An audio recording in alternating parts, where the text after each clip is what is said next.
I'm your host, Tiffany Souter, and this is Scared Confident. This is a Q&A with me, Tiffany, and today I'm in the room with a really special person. She's going to die that I'm saying that, Rachel Downey.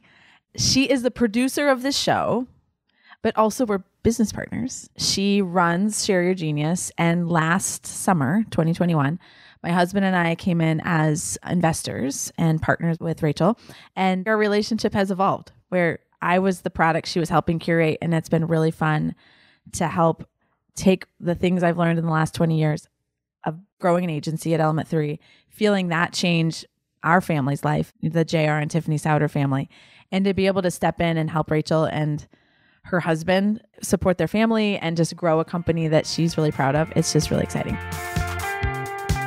So Rachel and I had been working together for a while underneath the show. I know what it feels like to be a mom of a bunch of young kids and also be a leader. And so I think at the end of one of our calls, I said, hey, if I can ever be helpful, not as a client, but like as a mentor, I've been through enough crap in my own business. You don't need to act like it's perfect. Like I know you can be successful and things are gross.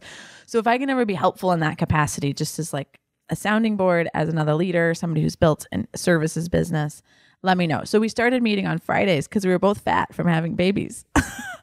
Can I say that? Yeah. I mean, not like fat. I mean, I'm still like working it out, but it's fine. You know what I mean? Like I was like, let's walk because mama needs to walk. Yeah. We were multitasking. Yes. Yeah, we're being efficient. Yes. I'm not. Yes. Thank you. That was better. But it was like, if we're going to talk, we should be moving our bodies. Yes. So yeah, we were multitasking. On Friday afternoons, we would meet before we needed to get kids from like daycare and school and all the things. And so that's how it started. And we got to know each other as people.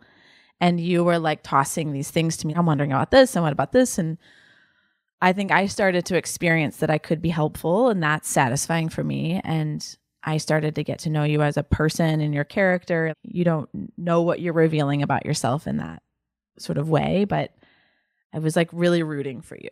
Okay, that gets us to this day. So one of the days we had one of our walks scheduled, and I had just been wrestling with like how to grow the business, honestly, because I have had a lot of ideas and things that I wanted to pursue. And so I had come prepared to that conversation with sharing the ideas. And one of the questions you had asked me was something along the lines of, what do you ultimately want to have happen? And what's so fascinating to me is that in January that same year, and this was June or July at this point, I had written in my journal what would happen if I had got like a different partner in or acquired or whatever the right words are. But I had written that down as a question for myself to be contemplating. And anyways, in that moment, you had asked that question and I said, well, I think it'd be cool to get acquired or to get a different partner in to help me grow this thing and pursue the vision that I have. So we're kind of towards the end of our walk and you say this and I had asked you, I said, well, what kind of a partner are you looking for? And you had said, I don't think it's a tech company. I think it's somebody who understands services and doesn't want to try to turn it into a tech company because that's very popular from an investor perspective to try to create annuity streams. And then you also said, I think it's somebody who has to understand story and brand. This is the way I understand it. Have a real understanding that that's not a luxury item of what you're trying to do. It's like core. I remember like biting my cheek, like smiling. We were like walking beside each other. So it's not like you could see me. And I was like, oh my, that's like me. I wish it was like, well, I did the math quickly in my head and I knew I could. It wasn't like that at all. I just sort of felt my body be like, ooh, maybe it should be me. So I said it at the end of the walk. I was like, well, what if it was me? And you were like, are you serious? And I was like, yeah, I think so. I mean, it has to make sense for both of us, but I think it's worth exploring. And I just felt like that was the right thing to say and had confidence and trust that the right outcome would happen, whether it was supposed to happen or it wasn't. I felt like understood the spirit of what you were trying to do. And if I wasn't the person that bought it, I felt like I could probably find you somebody that was going to be a good partner. So fast forward, we worked through the details of that. But the thing that was just so like affirming to me in that moment is I essentially was like looking for somebody who had been down this path before and not just been a successful business person, but has a successful marriage, has children that they're raising, and can understand what the duality it takes to be both a mom, a wife, and a business leader that has like a vision for something bigger than themselves.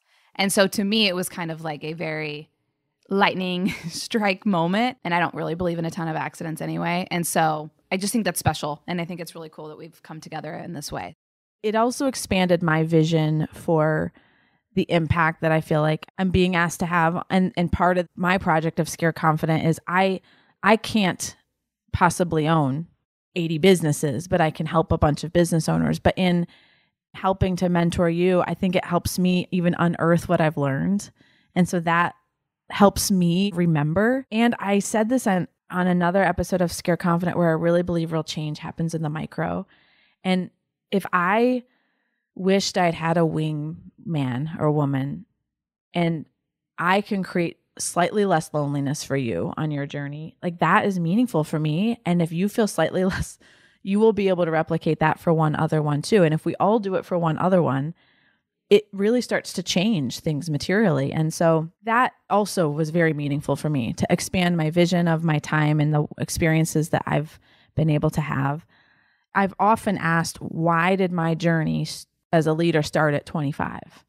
Why did life happen such that I had this 20 years of experiences from 23 to 43 instead of 43 to 63? Because now I have 20 years to use those lessons, where if it had started decades later, you have less time. And so it's part of me redeeming my own story too, is finding people that you're so teachable, you're so hungry, you're so creative, you're so humble in the sense of not needing to see yourself in a certain way, but like being open to what people reflecting, like, oh, you want to grow so badly. And so that's really, it's exciting to feel that. And I'm grateful to be on the journey with you. So I've given you my kind of window into my experience of you and what I was observing as we were getting to know each other. Ping pong that back. First of all, I have to say, the way that we even started working together was so unexpected. All of a sudden, I get an email from you and it said, I want to start a podcast. I want to work with you. How do we move forward? And I was like, what? Who is this person? We've talked like negative times. So that was unexpected. And then I remember we got together, we crafted the show. We had both had a child very recently. So you would come to our meetings like sweaty because you were like, you had just been running. Probably. And I remember being much more nervous for those meetings. When I was sweaty? Yeah, you would show up sweaty. And I would show up very like, I made sure I was not sweaty. You know what I mean? Like the opposite of that. And I remember it being disarming in a good way, because I knew you as somebody from the public eye of somebody who was very successful, very put together, very polished, very smart, like all of the things that like you quote unquote achieve to be. And so for you to show up like in that way was very positive, because it allowed me to actually be able to do what I do best, which is like show up in the creative in the present instead of being like, what is Tiffany thinking about me right now? And then the second experience that I remember was just being like, I have royally screwed up this relationship, because you always play the internal things in your head. It was your first recording for your Fear Journey interview. And I'm not typically the person who goes on set to set up the stuff because I'm not great at it. But in this scenario, I knew it needed to be me, because it was you going into this fear journey that was going to be very vulnerable. And you had already shared stuff with me. I was like, I can't have somebody else come into this. And so I remember that day, and I, for some reason, forgot how long it took to get places. And I got in the car, drove down, underestimated how long it would take me to get there, got lost, could not find where I was going. And I remember the minute I walked into the room, this is the first time we'd ever met in person, and you said, oh, I've never seen your legs before. And I was like, not much to see. like, it's not my best feature. It's fine. It was like, you just had this innate ability to disarm the scenario. And it was like, again, it was like, I'm over here frantically lost. So now I'm actually sweaty because I'm running around downtown with equipment. And I had the night before I had bought mic stands for that session, because it wasn't like equipment that I just like had. So I was carrying these stupid things around. I'm like stressed out. And then the minute I walk in the room, you're like, I've never seen your legs before. Like, okay, cool. So that was like our first time actually meeting in person, other than me having been in the crowd seeing you speak at like an event. And so that was very special, I think, in a very random way. But then you did the fear journey. And the thing that's fascinating to me on that is that journey actually became the prologue to what is now what you're doing with Scared Confident, but then also like with what we're doing together.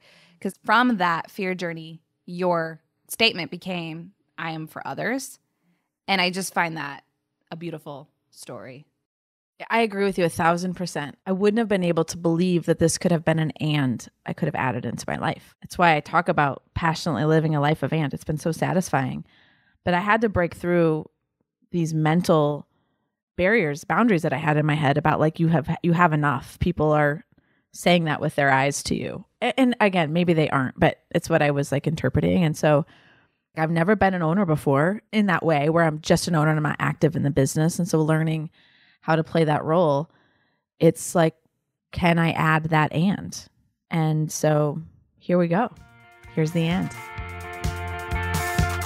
My mission for Scared Confident is to help women confidently pursue a life of and I want to be available to you. I'm passionate about vulnerably stepping into my stories so that it can help women. This is about creating the resource that I wish I had as I was going through this journey. So if you have questions, comments, or feedback, I'd love to hear from you. Text me at 317-350-8921